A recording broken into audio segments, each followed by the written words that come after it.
comme des sardines, au collège comme à l'usine, à la rentrée ça va empirer. Serrés comme des sardines à plus de 30 par classe, voilà ce qui attend ces élèves du collège des Monts d'Arrée en septembre. L'établissement va perdre une de ses 3 classes de 3e. Et nous on va rien lâcher, où ça? Là-bas dans les Monts d'Arrée.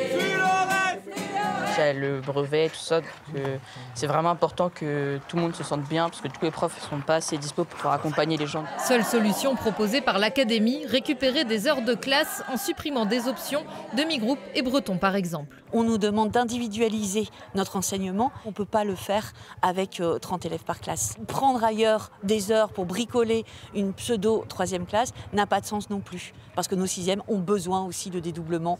Même problématique au collège de Sizun, mobilisé aux côtés de Plounéour, et au Relecq-Quéruon, où une opération collège mort a eu lieu aujourd'hui pour réclamer le maintien d'une classe de 5e supplémentaire.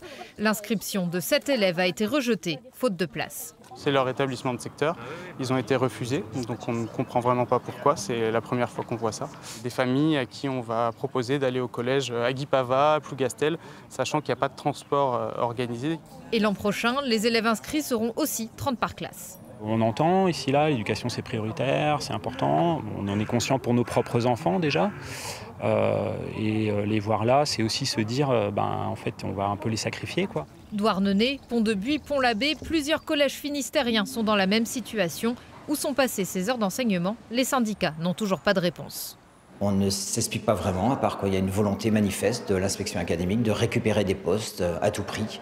Et on va vers la suppression d'un certain nombre de postes au prix d'une dégradation des conditions de travail pour les élèves et pour les enseignants. Les établissements mobilisés sont reçus aujourd'hui et demain par l'inspection académique. Pour l'instant, seul le collège brestois de l'Arteloire a obtenu gain de cause.